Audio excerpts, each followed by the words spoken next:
Днес исках да поговоря за тези, които се чувствате, че енергията ви не е както е била винаги, че има някакви затруднения, че има нещо блокирано, че не сте точно какъвто сте винаги, нещо не е наред, не знаете с кой да го споделите, не знаете какво точно ви се случва. Просто нещата не излизат толкова лесно, колкото би трябвало да бъде. Денят ви може да не е толкова благословен, колкото би трябвало да бъде. И на какво се дължи това и как можете да го преотвратите, как можете да се изчистите от тези лоши енергии.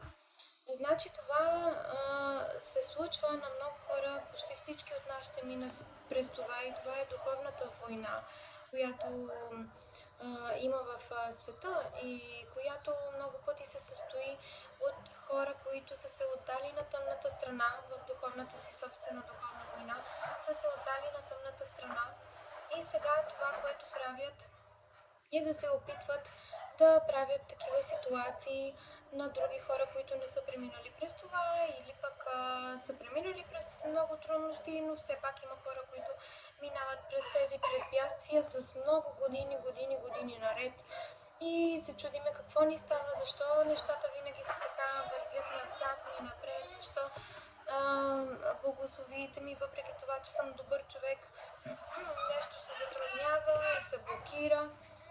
Ами това се състои от а, бебето ми се говори и се играе. Значи най-важното в духовната война, което трябва да направите вие, за да можете да изчистите всички тези блокажи, за да можете да изчистите лошата енергия, най-важното за това ще бъде молитва, пречистване, което след малко ще ви покажа как да си правите пречистване, постоянство в молитвата, в пречистването и силна вяра, много силна вяра. Просто да вярвате и много пъти това ще ви се случи в такъв момент, в който вече сте видяли, че с нищо друго не става, от проблемите не се оправят и не ви остава друг избор, освен да се поклоните пред Бога и да имате тотално силна вяра, че там, където вашите сили са спряли, ще започне Неговата сила и ще започне Неговия начин, по който ще ви показва най-добрия път за вас. И друго нещо, което ще е много важно да се изчистите от тези лоши енергии, е послушанието към Бог. Целувчета!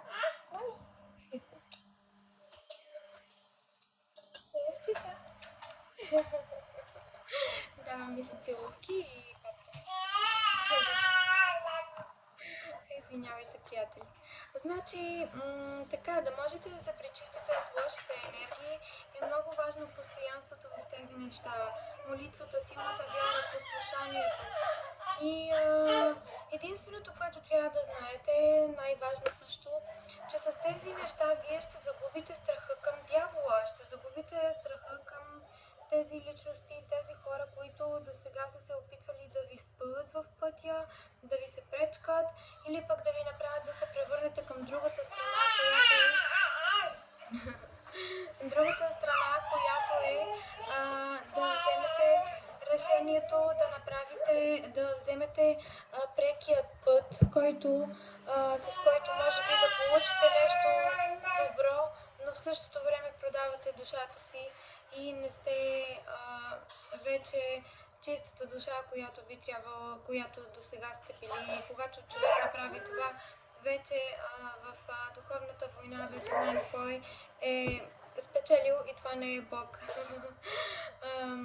Но аз мисля, че много от хората, които ще видят това съобщение, им е нужно точно за да получат малко мотивация и сила да знаят, че няма човек, на който да се случва това нещо, да е силно и на който Бог да не даде силата да пребори. Точно силата, която ще ви даде Бог и защо Бог ви дава това изпитание е точно за да вие станете по-силни в вярата си и в духовността, което е духовността е това нещо, което са невидимите сили, които ще ви докарат до много добър живот в физическото, в здравето ви, в материалните неща, дори в абсолютно всичко. Но това всичко е чрез послушание и чрез оставяне на божественото време да се изпълни така, както Бог иска да мине, времето, което Бог иска да мине, за да си поемете наука от това, което се е случило. И също ще ви кажа, мили приятели, че времето, което на вас ви трябва да се научите да вземете полука, да станете друг човек, много по-силен човек, който разбира много по-дълбоко нещата, през това време Бог ще го използва също не само за вас да ви направи по-умни, а също ще направи така, че хората, които до сега са работили против вас, да могат да направят достатъчно неща от тези, които ще правят против вас, че да могат да бъдат показани след това в обществото кой е, какво, кой прави от тези нередни неща, които не би трябвало да ви правят.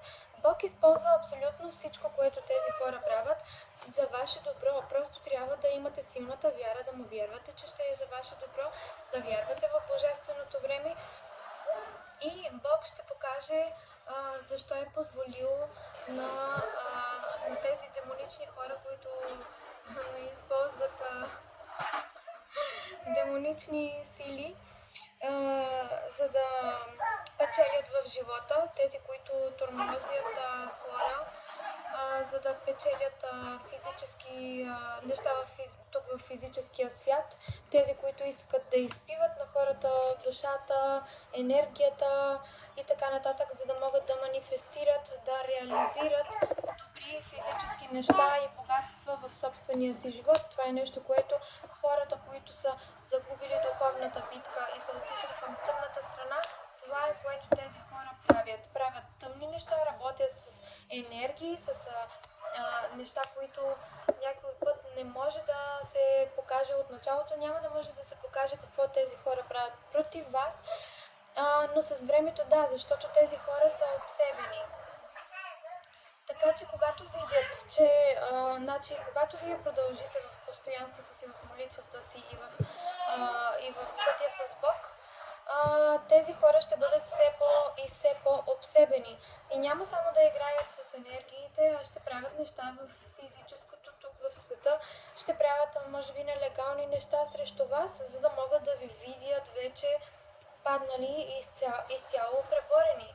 И това, че са спечелили. Те просто искат да видят, че са спечелили една игра, която те самите са си създали, в която вие не играете. Вие просто стоите в послушание, в молитва и в божествена наука, докато те правят всички тези неща, вие само се учите и позволявате да мине времето.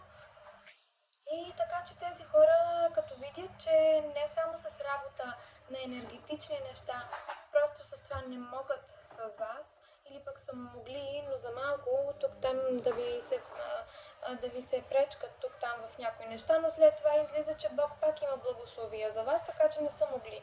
И всеки път, който виждат, че те фалират, са все по-обсебени. И така, и когато човек е все по-обсебен, започва да прави неща, които вече излизат от неговият контрол. Хората, които са отдавна загубили духовната война и са отишли към тъмната страна, тези хора вече губят контрол, защото не могат да повярват, че не могат да спечелят това нещо срещу вас. И по този начин нещата, които ще направят, Бог ще ги използва да ги покаже и най-накрая това, което искат тези хора да направят срещу вас.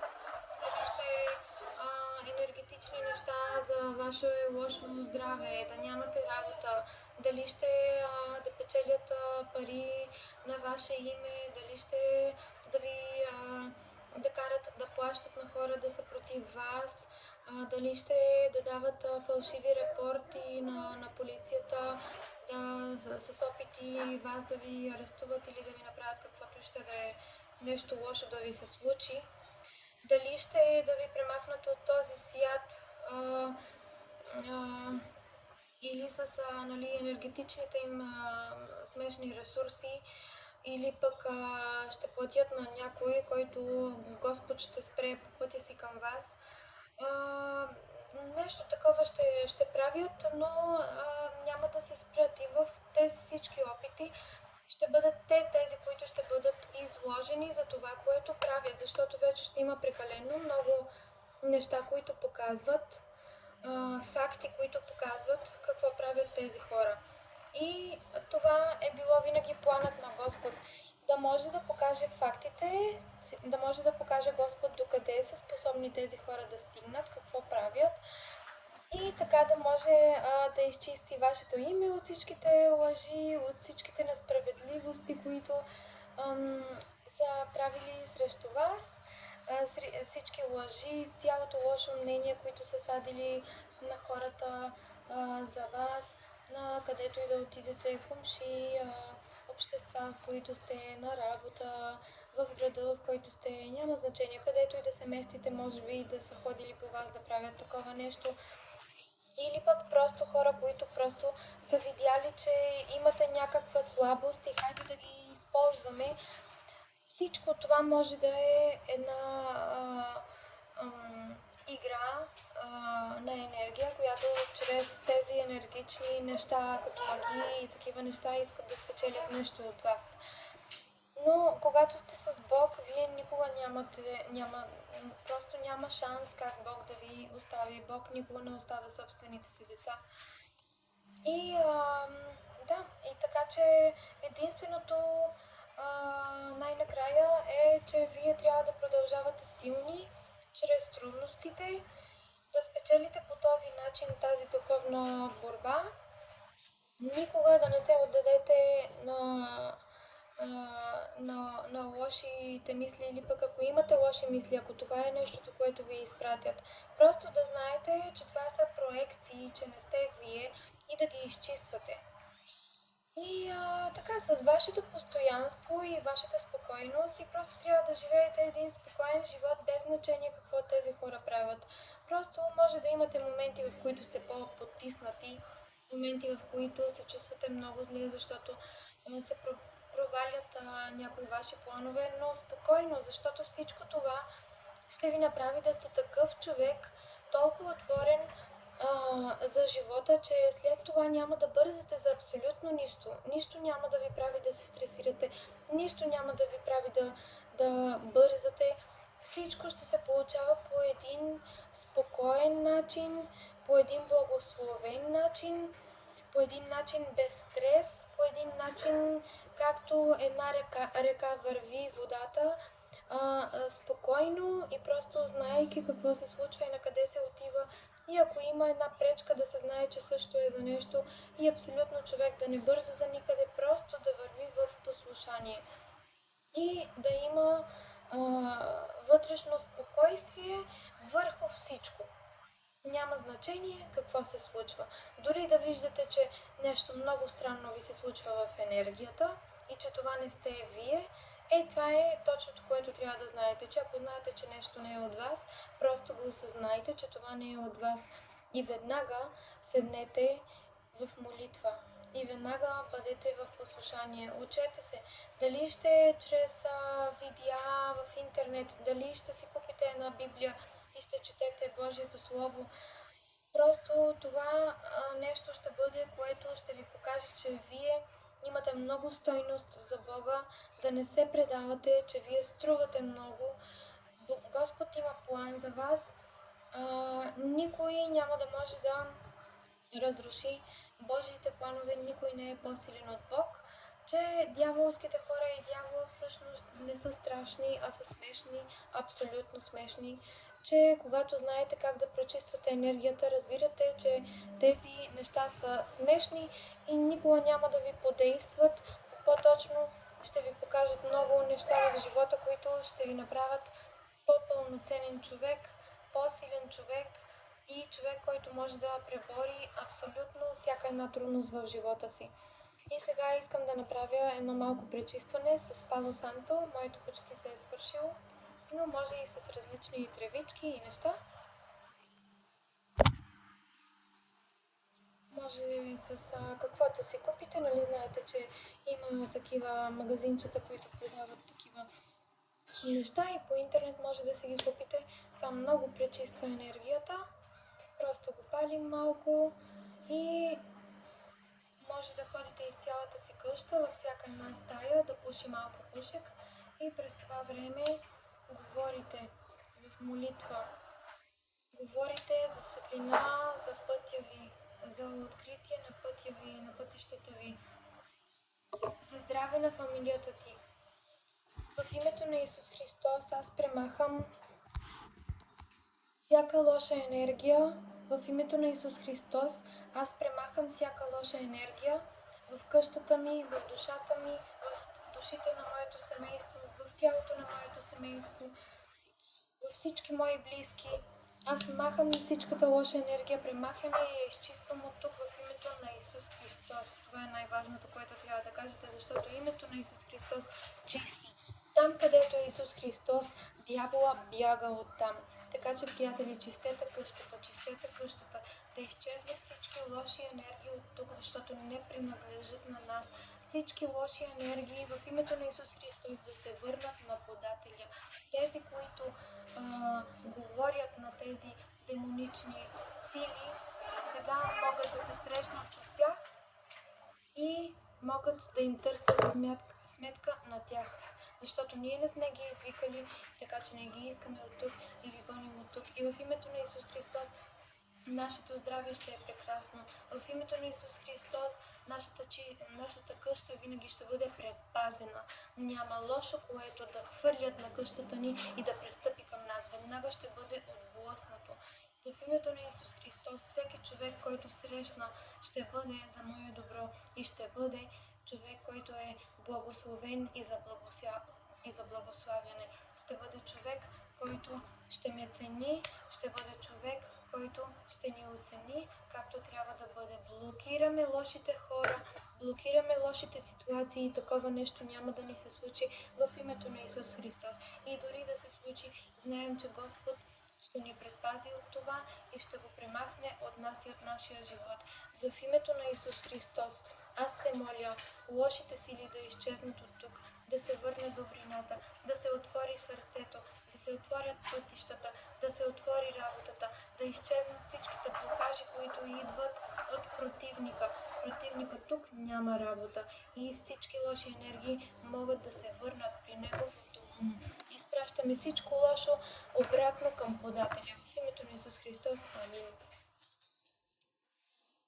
Благодаря ви, приятели. Надявам се това да ви хареса. И така, знайте, че вие сте много силни. Господ никога няма да ви даде раница, която не можете да носите и не можете да преминете. И това ще ви направи абсолютно нов и силен човек, който ще вярва изключително много в себе си и който ще знае за какво е жив и че нито една трудност не е била срещу него, а за него. Благодаря ви и ви желая всичко добро!